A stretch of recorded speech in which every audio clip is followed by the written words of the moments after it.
하나님 말씀 보도록 하겠습니다. 하나님 말씀은 룻기 2장입니다. 룻기 2장 1절에서 3절까지 말씀입니다. 룻기 2장 1절에서 3절까지 말씀. 자, 우리 한 목소리로 읽도록 하겠습니다. 시작. 나오미의 남편 엘리멜렉의 친족으로 유력한 자가 있으니 그의 이름은 보아스더라. 모압 여인의 룻이 나오미에게 이르되 원하건대 내가 밭으로 가서 내가 누구에게 은혜를 입으면 그를 따라서 이삭을 줍겠나이다 하니 나오미가 그에게 이르되 내 따라 갈지어다 하매 룻이 가서 베는 자를 따라 밭에서 이삭을 줍는데 우연히 엘리멜렉의 친족 보아스에게 속한 밭에 이르렀더라. 아멘. 오늘도 하나님을 예배하기 위해 이 자리에 나오신 여러분들을 주님의 이름으로 환영하고 축복합니다. 우리 옆에 계신 분들과 인사할까요? 잘 오셨습니다. 오늘은 하나님을 만난 사람들 12번째 시간이면서 하나님을 만난 사람 6번째 인물인 보아스에 대해서 살펴보려고 합니다. 그리고 오늘의 말씀의 제목은 유력한 자입니다. 유력한 자. 오늘 말씀의 제목을 놓고 고민이 많았습니다. 왜냐하면 일단은 성경에서 보아스를 가리켜 유력한 자라고 지칭합니다. 그래서 일단은 말씀의 제목을 유력한 자라고 했지만 사실 제 마음에 오늘 말씀의 제목은 이런 남자를 만나라 라고 하고 싶었습니다. 아니면 이런 남자가 되어라 라고 하고 싶기도 했었습니다. 그 이유는 잠시 후에 말씀드리겠습니다. 수년 전에 제가 청년이었을 때 담임 목사님께서 이 보아스에 대해서 말씀을 전해 주신 적이 있었습니다. 이 워낙 오래된 일이라 그때 말씀이 정확히 어떤 말씀인지 제가 기억나지는 않지만 지금까지도 기억하고 있는 것이 하나가 있습니다. 그것은 앞에서도 말씀드렸던 것처럼 이런 남편을 만나야 한다고 여청년들에게 당부했던 말씀이었습니다. 그리고 남자 청년들에게는 이런 남편감이 되어야 장가갈 수 있다고 하셨던 말씀이 아직까지도 기억에 남아 있습니다. 그래서 저도 청년부 사역을 할 때는 반드시 이 보아스에 대해서 말씀을 전합니다. 몇 년 전에 제가 청년부 사역할 때 여청년들에게 단체로 어떤 남자와 결혼하고 싶은지 물어봤던 적이 있습니다. 그랬더니 그 어느 때보다 답장이 빨리 왔습니다. 마치 기다리고 있었다는 듯이 자신이 생각하는 남편의 모습을 막 써서 보내주었습니다. 워낙 많아서 다 기억하지는 못하지만 대부분의 여청년들이 하는 말이 가장 먼저는 자신을 잘 배려하는 사람, 또 이야기가 잘 통하는 사람, 또 책임감이 있는 남자였으면 좋겠다라는 답을 해주었습니다. 사실 좀 의외였습니다. 저는 대부분의 여청년들이 어떤 직업을 가지고 얼마를 벌고 어떤 부모님 밑에서 자랐는지 또 어떻게 생겼는지를 볼 줄 알았는데 예상과는 다르게 그 사람의 성품에 대한 이야기가 많더라고요. 그 중에 재미있었던 답장 가운데 하나가 자기보다 키가 컸으면 좋겠다라든지 아니면 뭐든지 잘 만들고 잘 고치는 남자였으면 좋겠다라는 답도 있었습니다. 모든 사람에게는 이상형이라는 것이 다 있습니다. 또 배우자를 놓고 기도하는 사람들도 많이 있습니다. 그런데 제 주위에 많은 유부남들이 한결같이 말하는 것이 절대 자신의 이상형과 결혼하지 못한다는 것이었습니다. 사실 겉으로는 연예인 같은 외모의 드라마에 나오는 그런 남자들을 원하지만 콩깍지가 씌이면 내 남자친구가 드라마 속 주인공처럼 보이는 것이 사실입니다. 물론 남자들도 동일합니다. 이상형으로는 겉으로는 이랬으면 좋겠고 저랬으면 좋겠고 했다가 막상 좋아하는 마음이 생기면 자신의 여자친구가 드라마 속 여주인공으로 보입니다. 혹시나 이 채널을 보시고 환상에 깨지시는 분들이 없겠지만 사실입니다. 여러분들의 이상형과 절대 결혼할 수 없습니다. 그런데 보세요. 저는 그때 하셨던 담임 목사님의 말씀이 그때는 잘 이해가 되지 않았습니다. 그런데 나이가 들고 결혼을 하고 나니까 이 보아스라는 사람이 그냥 성경 인물 가운데 한 사람이구나라고 단순하게 생각했었었는데, 말씀을 전하기 위해 연구를 하다 보니까, 또 말씀을 전하기 위해 이 사람에 대해서 계속 살펴보고 또 조사하고 하다 보니까 정말 보통 사람이 아니더라고요. 정말 이 시대에 이런 사람이 있다면 지금이라도 제 딸들을 시집 보내고 싶다라는 생각이 들 만큼 대단한 인물이라는 것입니다. 오늘 본문 말씀은 룻기입니다. 아마도 아브라함의 조카 롯과 헷갈려 하시는 분들이 많으실 것 같습니다. 롯인지 룻인지 많이들 헷갈려 하실 겁니다. 그래서 저는 이걸 어떻게 구별하냐면, 그 화장실 같은 데 보면 남자와 여자를 표시하는 모양들이 있죠. 그걸 자세히 보면 여자를 표시할 때 사용되는 문자가 우리나라 글씨 가운데 우와 비슷하게 생겼습니다. 그리고 남자를 표시하는 모양은 약간 오와 비슷하게 생겼죠. 그래서 롯은 여자이니까 우, 롯은 남자이니까 오. 저는 그렇게 파악을 하고 있습니다. 도움이 되셨나요? 많은 학자들이 입을 모아 말하기를 룻기는 이스라엘의 타락의 정점에서 피어난 꽃과 같은 성경이라 말씀합니다. 그 이유인즉슨 아시겠지만 사사기는 이스라엘이 갈수록 좋아지는 것이 아니라 갈수록 타락해가는 모습을 보여주고 있는 성경입니다. 그리고 그 사사기 다음에 바로 등장하는 것이 룻기입니다. 그 가운데 아름다운 사랑을 보여주는 인물이 이 보아스와 룻입니다. 사사들이 치리하던 때에 이스라엘에 흉년이 들었습니다. 흉년이란 가뭄이 들었다는 것입니다. 1년 내도록 농사를 위해서 힘을 써도 추수할 때 거둘 수 있는 것이 많지 않았다라는 것이죠.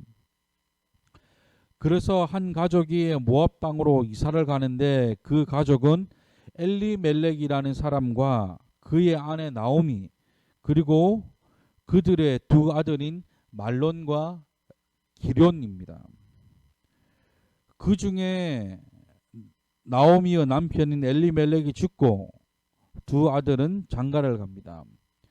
첫째 며느리의 이름은 오르바이고 둘째 며느리의 이름은 룻입니다. 그러던 중에 이 두 아들도 죽고 이제는 시어머니 나오미와 두 며느리인 오르바와 룻밖에 남지 않았습니다. 이 가족들에게는. 그래서 나오미가 이 두 며느리에게 말합니다. 나는 고향으로 돌아갈 것이니 너희도 너희 갈 길을 가라 라고 말합니다. 그러자 첫째 며느리 오르바는 떠나게 되었고, 시어머니인 나오미를 따라 롯은 이스라엘로 오게 됩니다. 그런데 상황이 좋지 않습니다. 이스라엘에서 사회적 약자이면서 배척하는 인물들 가운데 많은 사람들이 있죠. 자식을 못 낳는 사람이라든지 뭉둥병이나 여러 가지 질병을 가지고 있는 사람도 사회적 약자로 취급을 받습니다. 그리고 또 한 부류가 과부입니다. 그리고 또 한 부류가 이방인입니다. 근데 지금 나오미는 과부이고 룻은 이방인입니다. 이스라엘 사람들의 시선으로 봤을 때는 그리 좋은 모습은 아니었다라는 것이죠. 이 상황이 얼마나 비참한 상황이었는지 시어머니 나오미가 룻에게 말하기를 자신은 나오미라 부르지 말고 마라라 부르라 그럽니다. 이 마라가 뭐냐면 우리 출애굽기에 봤던 마라의 쓴물 알죠? 마라의 우물. 이스라엘 백성들이 이제 물이 없는 상황에서 우물을 발견했는데 그 물이 썩었나 봅니다. 물이 써서 그 우물을 먹지 못했다라고 해서 그 우물의 이름을 마라라 짓습니다. 마라의 이름은 쓰다라는 뜻이죠. 근데 자신의 상황이 얼마나 비참했는지 나오미가 며느리 룻에게 자신은 나오미라 부르지 말고 마라라 부르라 그럽니다. 그 이유는 전능자가 나를 심히 괴롭게 하셨기 때문이라 말합니다. 나오미는 스스로도 자신의 상황과 다시 이스라엘로 돌아갔을 때 일어날 일들을 예견하고 있었던 것 같습니다. 그러던 중에 보리추수를 해야 할 시기가 되었고 나오미와 룻은 밭으로 나갑니다. 당시 이스라엘 문화 가운데 하나가 사회적 약자들을 위해 모든 것들을 다 추수하지는 않습니다. 지금도 시골에 가면 그런 문화들이 아마 있을 겁니다. 추수를 하기 위해서 벼를 다 베는데 벼에 조금씩을 남겨놔요. 혹시나 가난한 이웃들이 와서 그 벼를 가지고 갈 수 있게끔 조금씩 남겨놓는 문화들이 있습니다. 이스라엘에도 동일한 문화들이 있죠. 그래서 이스라엘 문화 가운데서 되는 것들이 있는데 그들이 와서 남아있는 것들을 추수해서 생계를 유지하도록 하기 위해서 조금씩 남겨둡니다. 그걸 가지러 가기 위해 나오미와 룻이 밭으로 나가게 됩니다. 그렇게 추수를 하기 위해 나간 그 밭에서 보아스를 만나게 됩니다. 그렇다면 보아스가 어떤 사람인지 우리가 알아보도록 하겠습니다. 보아스는 첫 번째 인격적인 사람입니다. 인격적이란 말은 다른 말로 사람을 사람으로 대할 줄 아는 사람이다 라는 것입니다.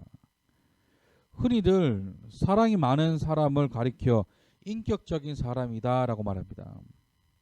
그래서 보아스는 자신이 정당하게 고용한 사람들에게까지도 축복을 기원합니다. 룻기 2장 4절 말씀. 마침 보아스가 베들레헴에서부터 와서 베는 자들에게 이르되 여호와께서 너희와 함께 하시기를 원하노라 하니 그들이 대답하되 여호와께서 당신에게 복 주시기를 원하나이다 하니라. 자신이 고향한 사람에게까지 하나님의 축복이 임하기를 원했던 사람이 보아스입니다. 또한 가난한 이방 여인인 롯에게도 마음 놓고 이삭을 주도록 배려하기도 합니다. 룻기 2장 8절 말씀.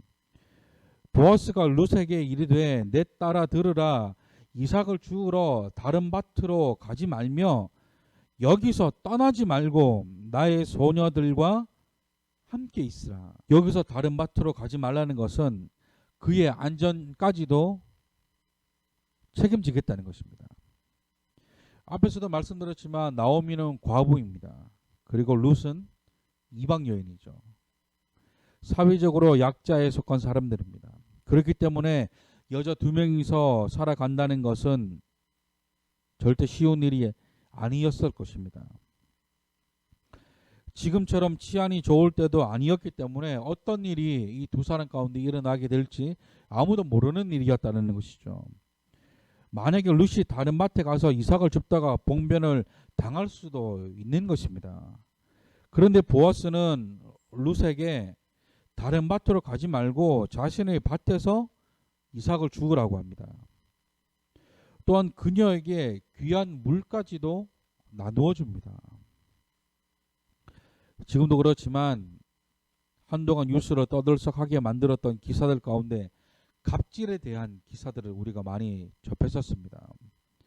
자신의 위치와 힘을 이용해서 힘없는 사람을 사지로 내몰고 나이 많은 어르신들을 마치 자기 부하나 노예 다루듯이 함부로 대하는 것들을 우리가 뉴스를 통해서 많이 봤었습니다.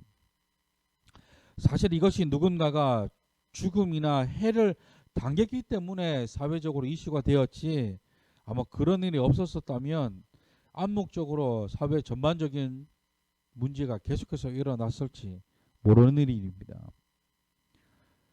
정말 어떨 때는 이런 뉴스들을 보면 화가 나기도 합니다. 어떻게 사람이 사람을 이렇게까지 할 수 있을까?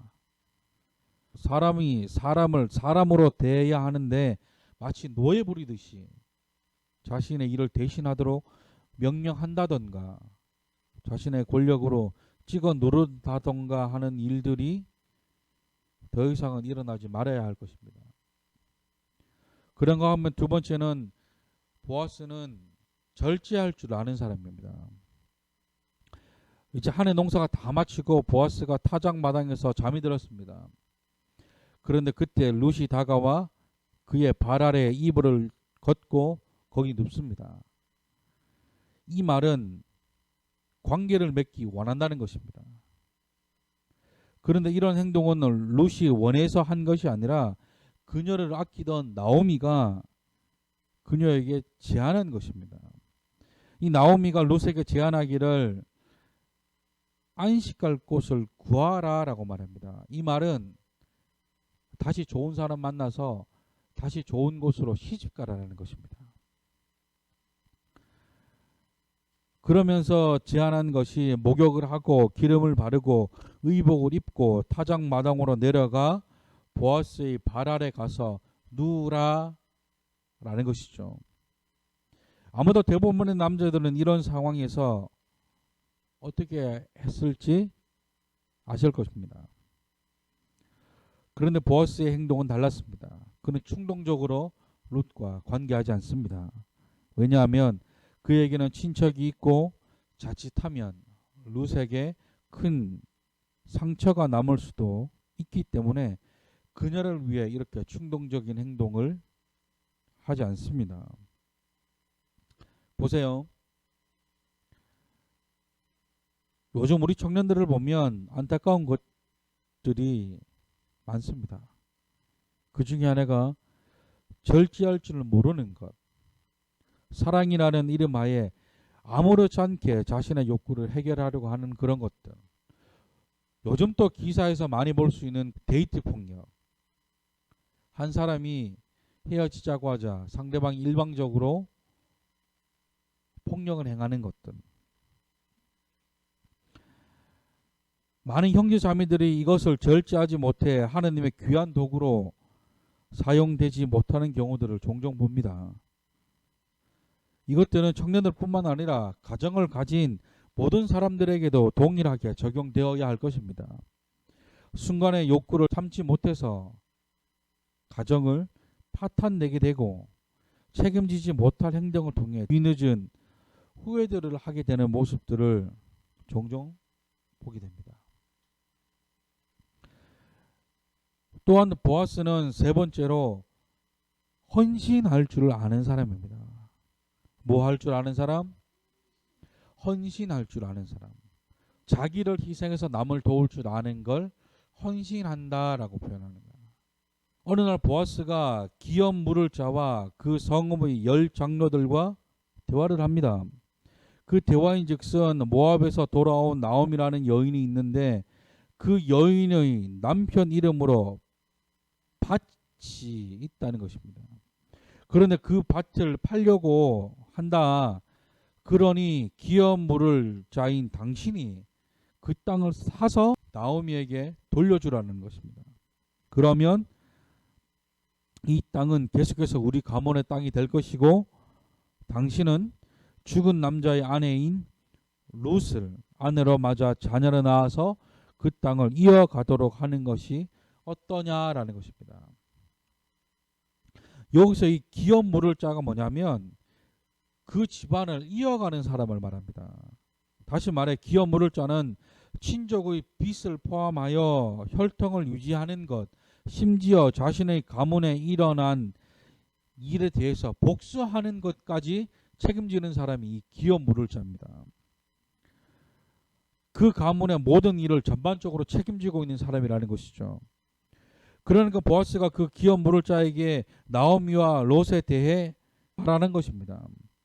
그러자 이 기업 물을 자가 하는 말이 자신은 손해를 보면서까지 그렇게 하고 싶지 않다라고 얘기를 합니다.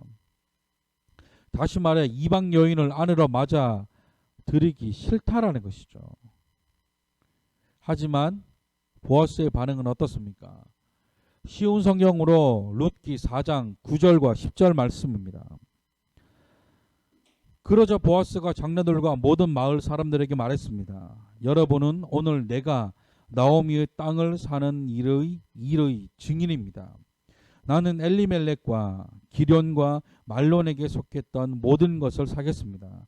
그리고 말론의 아내였던 모압 여자 롯도 내 아내로 맞아들이겠습니다.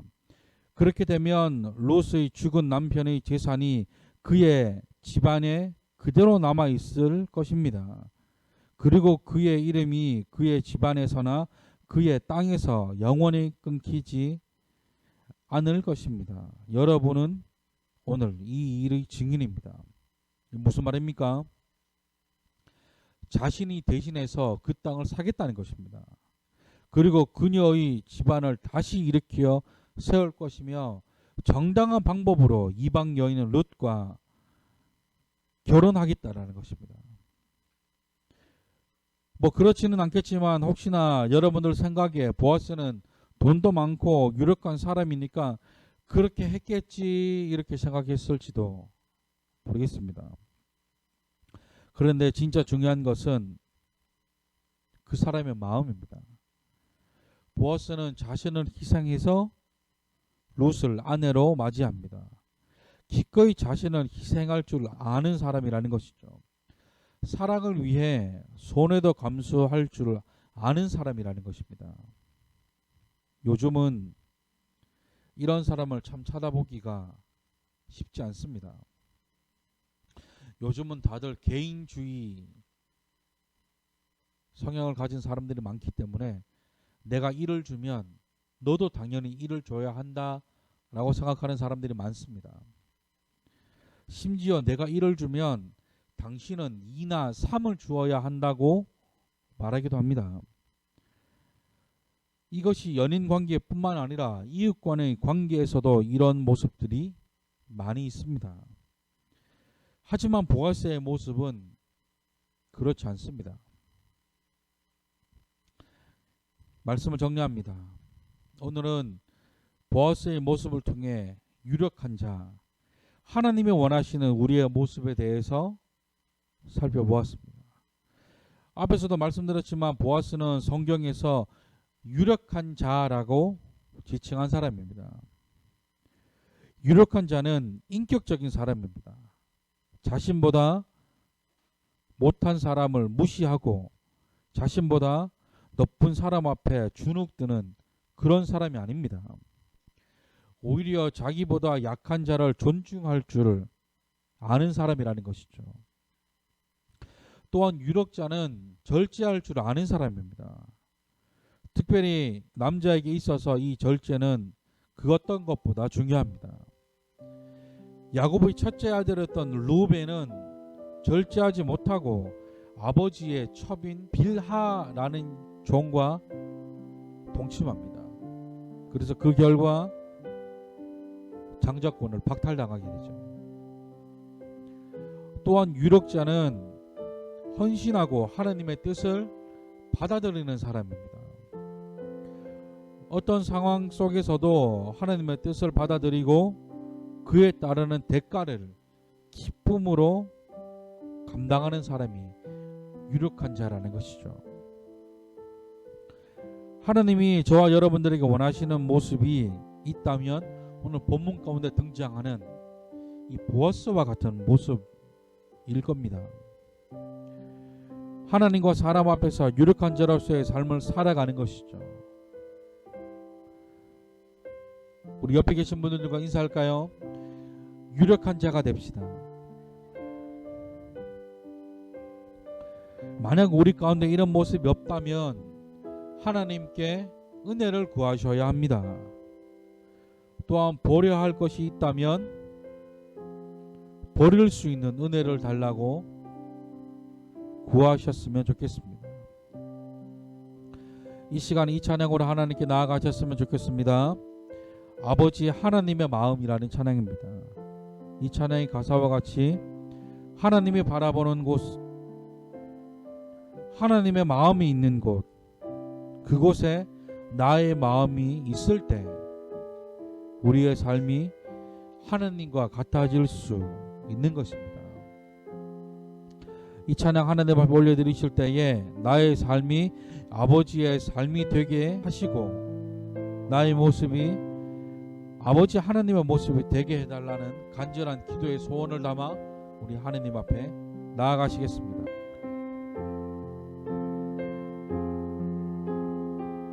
고백합니다. 아버지, 당신의 마음이 있는 곳에 나의 마음이 있기를 원해요. 아버지, 당신의 눈물이 고인 곳에 나의 눈물이 고이길 원해요. 아버지, 당신이 바라보는 영혼에게 나의 두 눈이 향하길 원해요. 아버지, 당신이 울고 있는 어두운 땅에 나의 두 발이 향하길 원해요.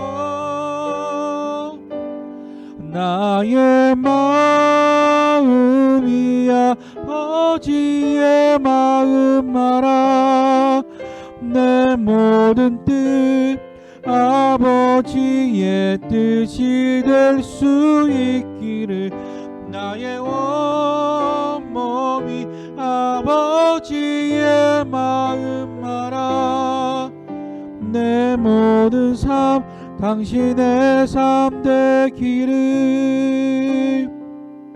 아버지 당신의 마음이 있는 곳에 나의 마음이 있기를 원해요.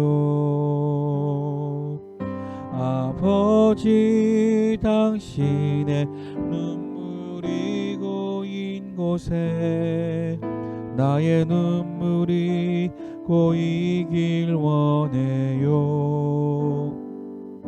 아버지 당신이 바라보는 영혼에게 나의 두 눈이 향하길 원해요. 아버지 당신이 울고 있는 어두운 땅에 나의 두 발이 향하길 원해요. 나의 마음이 아버지의 마음 알아 내 모든 뜻 아버지의 뜻이 될 수 있기를 나의 온몸이 아버지의 마음 알아 내 모든 삶 당신의 삶 되기를.